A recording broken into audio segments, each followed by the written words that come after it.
नमस्कार, स्वागत छ समय चक्रको यो अर्को नयाँ श्रृङ्खलामा। म कुलचन्द्र विष्ट। दर्शकहरू, झमझम वर्षे झरी झरिरहेको छ। असार सकिन अब केही घण्टा मात्रै हामीसँग छ। सामान्य नागरिकलाई त असार सकियोस् कि साउन त्यो एक समय मात्रै हो, तर ठेकेदार कम्पनी र विकास निर्माणका तालुकदार सरकारी कार्यालयहरूका लागि हिन्दूहरूको दशैं पर्वभन्दा ठुलो समय हो यो।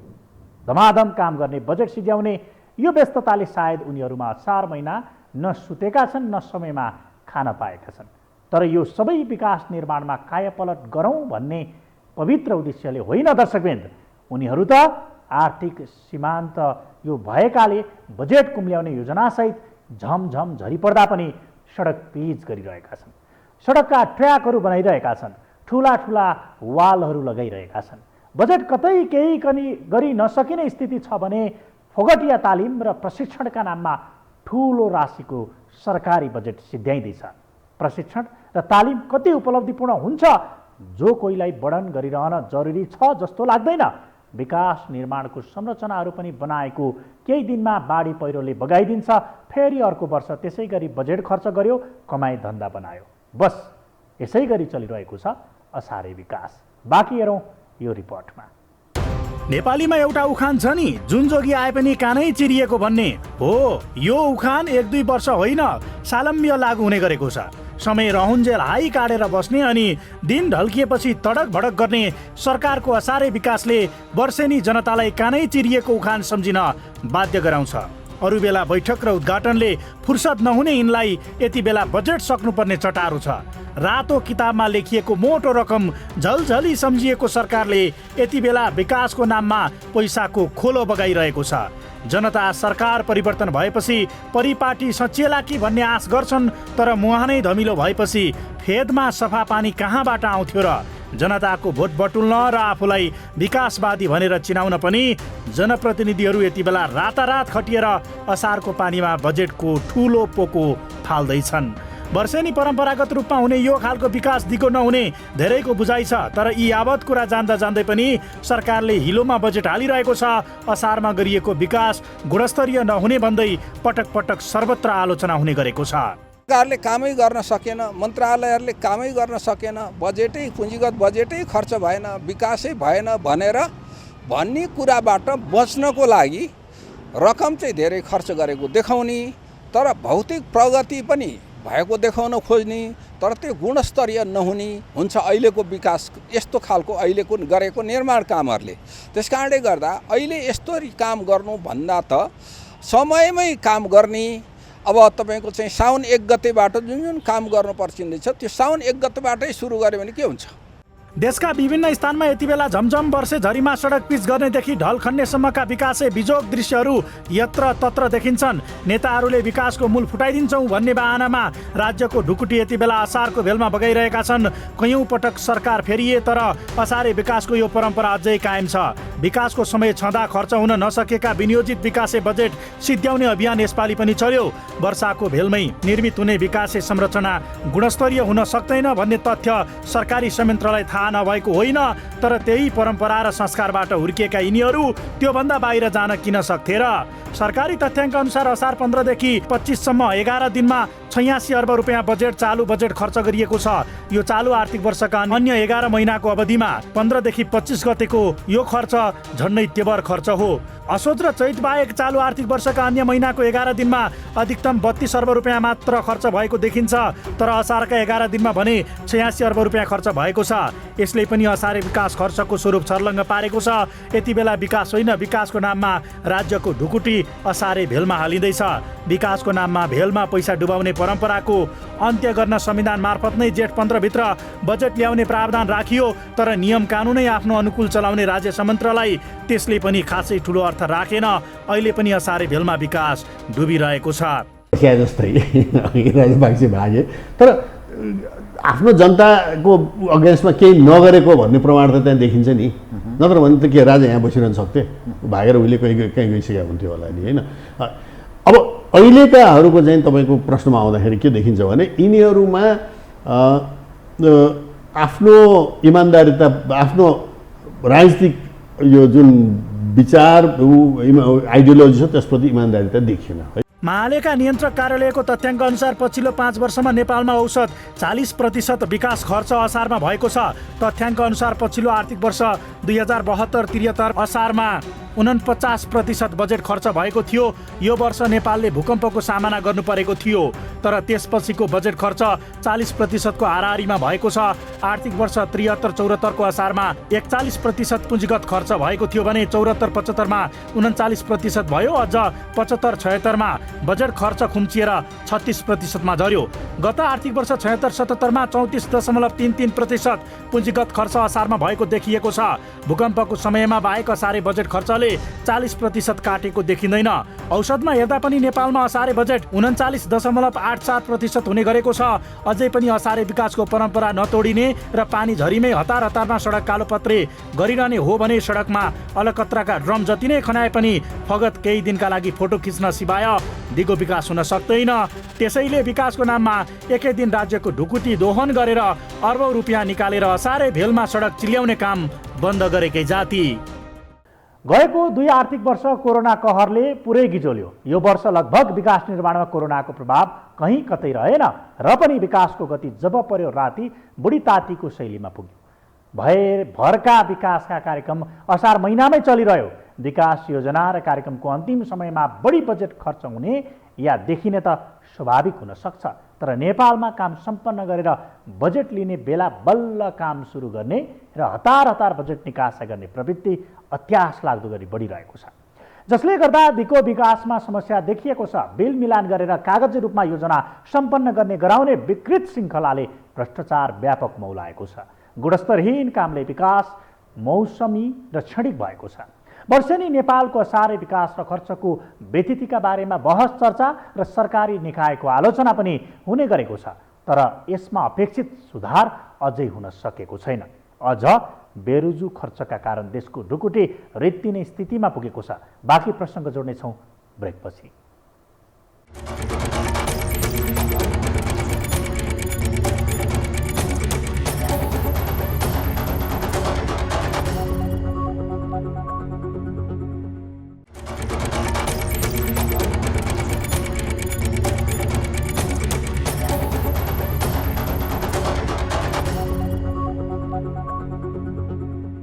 आर्थिक प्रशासन सार्वजनिक प्रशासनको महत्त्वपूर्ण पाटो हो। सार्वजनिक प्रशासनलाई स्वच्छ र पारदर्शी बनाई आर्थिक अनुशासन कायम गर्न सार्वजनिक खर्चको सदुपयोग मितव्ययिता प्रभावकारी र दक्षतापूर्वक ढङ्गले सञ्चालन गर्नुपर्दछ। यसका लागि विद्यमान ऐन नियमको पूर्ण पालना गर्ने, सङ्गठनात्मक प्रभावकारिता बढाउने, अनियमित ढङ्गले आर्थिक कारोबार नगर्ने, लेखा परीक्षणबाट देखिएका कैफियतलाई उच्च प्राथमिकता दिई कार्यान्वयन गर्ने र कर्मचारीको कार्य सम्पादनलाई बेरुजु फर्स्योटसँग आबद्ध गर्ने, बेरुजु फर्स्योट गर्ने कर्मचारीलाई पुरस्कृत गर्ने र लेखा परीक्षकले पनि आफ्नो पेसागत धर्म, इमान्दारिता, कार्यदक्षता, सक्षमता र निष्पक्षताको परिधिभित्र रही लेखा परीक्षणमा देखिएका कमी कमजोरी र त्रुटिलाई उजागर गरी कार्यान्वयनका लागि व्यवहारिक सुझाव दिन सकेको खण्डमा हाल नेपालमा वर्षेनी बढ्दै गएको बेरुजुको बढ्दो दरलाई कम गर्न सकिन्छ। बाँकी हेरौँ यो रिपोर्टमा। मुलुक सङ्घीय प्रणालीमा गएपछि स्थानीय र प्रदेश सरकार निर्माण भए सिंहदरबारको अधिकार गाउँ गाउँमा भनेर ढोल पिटियो, तर अहिले गाउँमा अधिकार मात्रै होइन सँगसँगै भ्रष्टाचार पनि बसाइसकेको छ। भ्रष्टाचारका उजुरी मध्ये अहिले अधिकांश स्थानीय तहसँग सम्बन्धित छन्।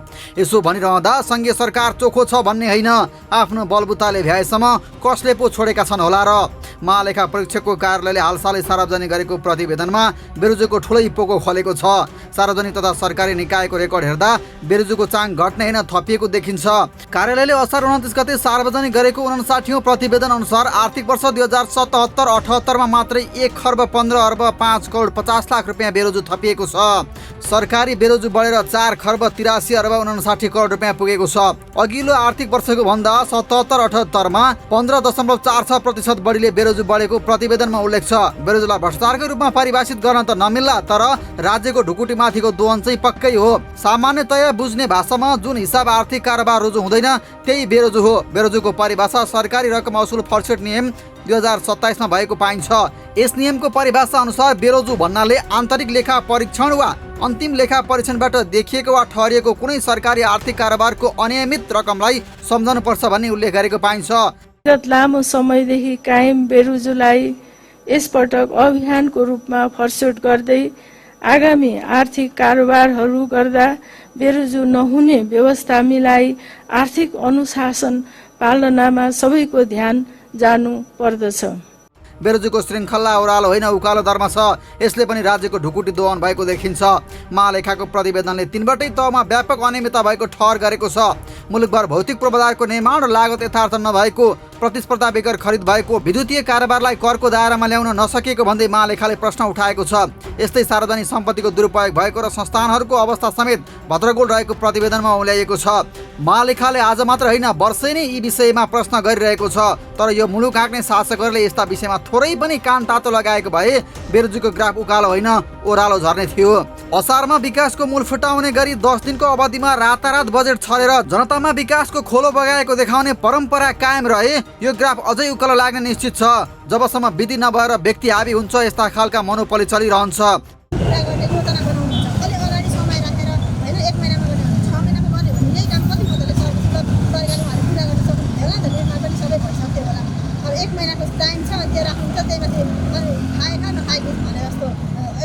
थाल्यो अनि यतिकै अलपत्र छोड्यो अनि भयो। यो त मलाई एकदमै चित्तै बुझेको छैन कि 2018 सालदेखि प्रतिवेदन सार्वजनिक गरेर फजुल खर्च र अनियमितता रोक्न महालेखाले सम्बन्धित निकायलाई झकझकाइरहेको छ। तर महालेखाले वर्षेनी बेरोजु बढ्यो भनेर सार्वजनिक गरिरहँदा पनि सरकार यसको रोकथाममा लाग्नु त परकै कुरा, चुइक्क बोलेको पनि सुनिँदैन।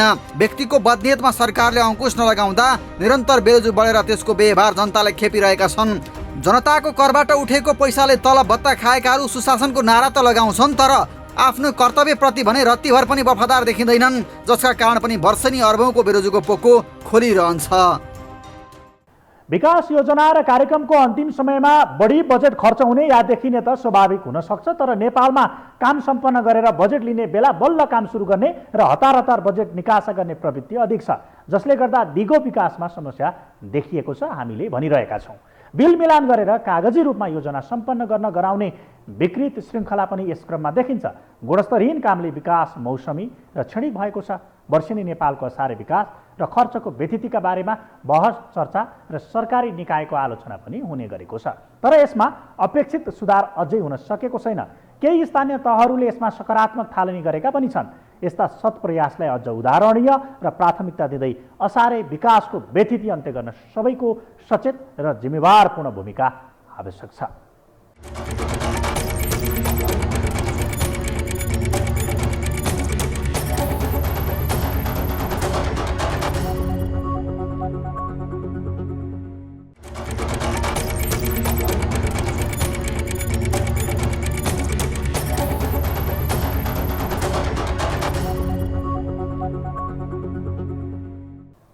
असारे विकासले देशले अपेक्षित गति र समृद्धि हासिल गर्न नसकेको तिथो यथार्थता हामीसँग छ। हरेक आर्थिक वर्षको सुरुवात साउनमा हुन्छ र असारमा सकिन्छ। वर्षका आधारमा वैशाखबाट नभई आर्थिक वर्षको नयाँ परिकल्पना र अभ्यास गर्नुका पछाडि नेपालको याम परिवर्तन र अरू भूगोल परिस्थिति कारक होलान्। यसमा वैज्ञानिकता पनि देखिन्छ। बर्खा लाग्ने बेलासम्म काम सक्ने र आर्थिक वर्ष सकिन्छ भन्ने अन्तर्य देखिन्छ। यसको बोध गरेर नेपालमा जे जसरी काम हुनुपर्ने थियो त्यस्तो अवस्था भने पाइएको छैन। हरेक वर्ष असारको सम्मुखमा बर्खे झरी लागेपछि काम हुने र बजेट निकासा खर्च हुने परिपाटीले विकासमा बजेट बालुवामा पानी जस्तो भएको कतै छिपेको छैन।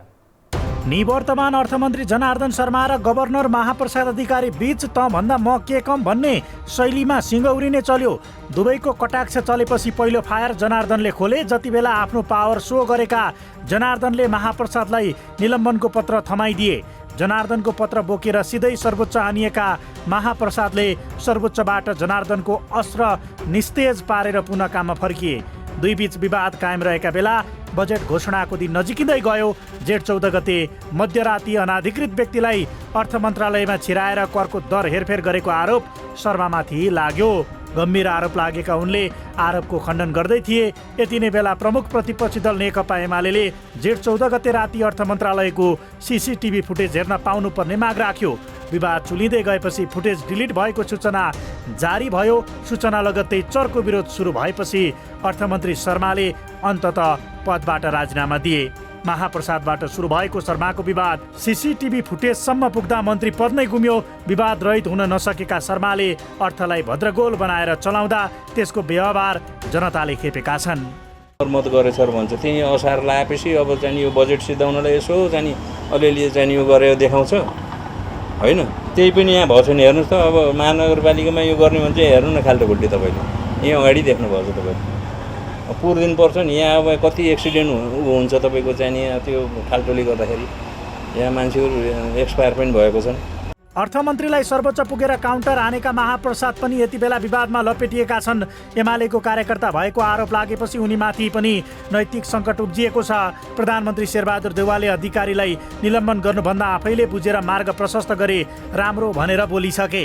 जनताले यो पो ठिक छ कि भनेर भन्दै गर्दा जता हेर्यो उसैको मुख रातो देखिन थालेपछि जनता पनि आजित भएका छन्। शर्मा र अधिकारी बीचको यो टकरावले अहिले अर्थतन्त्र सङ्कटमा छ, जसका कारण कतिले श्रीलङ्काको बाटोमा देश जाने अनुमान गरेका छन्। खाद्यान्न सङ्कटलाई कम गर्ने भन्ने कुरा पनि हुँदैन। आन्तरिक उत्पादन बढ्दैन। त्यो एउटा परियोजना बनायो, सडक बनायो, केही दिनमा भत्किन्छ, स्रोत फेरि खेर जान्छ, थप स्रोत चाहिन्छ। त्यस कारणले गर्दा हामी यो 2030सम्ममा मध्यम आय भएको राष्ट्रमा पुग्ने भनेर भनेका छौँ। दिगो विकासको लक्ष्य हासिल गर्ने भनेर भनेका छौँ। तर अहिले विश्व नै सङ्कटमा परिराखेका छ। हामी पनि त्यो सङ्कटबाट अछुतो छैनौँ। महालेखा परीक्षक कार्यालयले सार्वजनिक गरेको प्रतिवेदनमा अहिले मुलुकभरको बेरोजु 4 खर्ब 83 अर्ब देखिएको छ, जसको नियामक निकाय अर्थ मन्त्रालय हो। आफै विवाद रहित हुन नसकेको अर्थको भद्रगोलले गत वर्षको तुलनामा यस वर्ष बेरोजु झन थपिएको छ। अर्थको बागडोर सम्हालेका शर्माले चाबी नै अर्कालाई जिम्मा लगाएपछि यति बेला प्रधानमन्त्री स्वयंले मन्त्रालयको जिम्मेवारी आफैले सम्हालेका छन्। हाल अर्थ मन्त्रालय नेतृत्वविहीन छ। असारे विकासको हतारको विकास निर्माण कार्य रोक्न केन्द्रदेखि केही स्थानीय तहहरूले यसमा सकारात्मक थालनी पनि गरेका छन्। यसका प्रयासहरूलाई अझ उदाहरणीय र प्राथमिकता दिँदै असारे विकासको व्यथिति अन्त्य गर्न सबैको सचेत र जिम्मेवारपूर्ण भूमिका आवश्यक छ। तर राज्य संयन्त्रको बेवास्ता र ठेकेदार कम्पनीलाई कडाइपूर्वक काममा लगाउन नसक्ने प्रशासनका कारण विकासको काम असारमै केन्द्रित हुनु परेको छ। जेठ 15 गतेको सङ्घीय सरकारले बजेट पास गर्ने, साउन चुपचाप बस्ने, भदौ असोजमा मात्रै बजेट खर्चका लागि निकायहरूमा अख्तियारी पुग्ने, असोज कार्तिक मङ्सिर चाडपर्व मनाउँदै फुर्सद नहुने, मङ्सिरमा योजना सम्झौता गर्ने, पेस्की लिने र अन्यत्र लगानी गर्ने, पुस माघमा जाडो भन्दै काम नगर्ने यो परिपाटी नेपालको विकास निर्माणको सबैभन्दा ठुलो समस्या हो। समय रौन्जेल वास्तै नगर्ने, घर्केपछि हतारिने स्थिति नतोडेसम्म नेपालको अवस्था असारे विकासमै सकिने देखिन्छ। अवस्था आजका लागि समय चक्र यति नै। बिदा दिनुहोस्। नमस्कार।